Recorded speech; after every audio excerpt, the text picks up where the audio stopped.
রাজ্জাক ভাই বলবেন কিনা একেবারেই মানে বিষয়টা আমি আমি মানে আমি নিজেও বুঝি না। বিষয়টা হলো নূরের উপর নৃশংস হামলার তীব্র নিন্দা জানিয়েছে অন্তর্বর্তী সরকার, ফেসবুকে স্ট্যাটাস দিয়ে উপদেষ্টা জানাচ্ছে।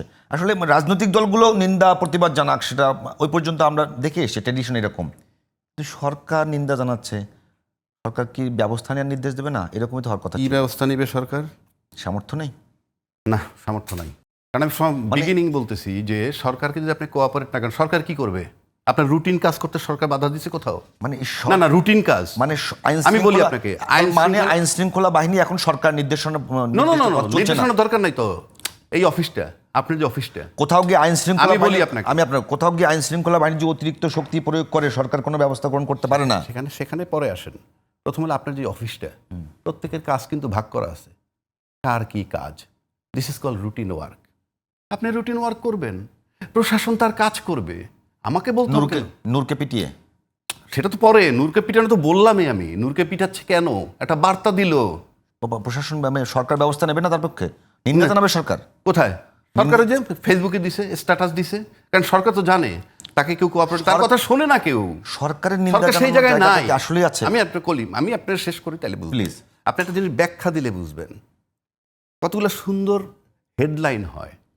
কয়েকদিন একজন লতিফ সিদ্দিকী সহ 16 জন মুক্তিযোদ্ধা গ্রেপ্তার করছে, একটা শিরোনাম হইছে মুক্তিযোদ্ধা গ্রেপ্তার হয়েছে। মঞ্চ 71। হ্যাঁ, মঞ্চ 71 কি হয়েছে? মুক্তিযোদ্ধা গ্রেপ্তার হয়েছে। তার কিছুদিন আগে আমরা পাইছি ঢাকা ইউনিভার্সিটির অর্থনীতির প্রভাষক আবুল বারাকাত গ্রেফতার হয়েছে। সে তো গ্রেফতার হয়েছে জনতা ব্যাংকের টাকা তছরুফ করার কারণে। সেটা তো লেখে না। কেন বলছি কথাটা? একজন মুক্তিযোদ্ধা কিন্তু কোনো দলের না, সারা দেশের। একজন ক্রিকেট তারকা সারা দেশের, দেশের পক্ষে খেলে। মুক্তিযোদ্ধা দেশের পক্ষে যুদ্ধ করে। মুক্তিযোদ্ধার অর্থটা কি জানেন? যেখানে অবিচার সেখানে প্রতিবাদ, যেখানে অবিচার সেখানে প্রতিবাদ। যেই লতিফ সিদ্দিকীকে গ্রেপ্তার করা হইল সে তো একজন মুক্তিযোদ্ধা, কিন্তু সে যে দলটার সাথে সম্পৃক্ত ছিল, সব নির্বাচন বাদ দেন না, 14 থেকে পরের গুলা বাদ দেন, 91, 96, 2001, 2008 এই পর্যন্ত থাকি।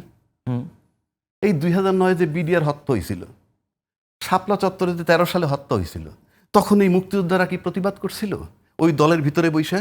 অবিচার নো, মুক্তিযোদ্ধা সপক্ষের শক্তি হাসিনা, কাজী মারুফ।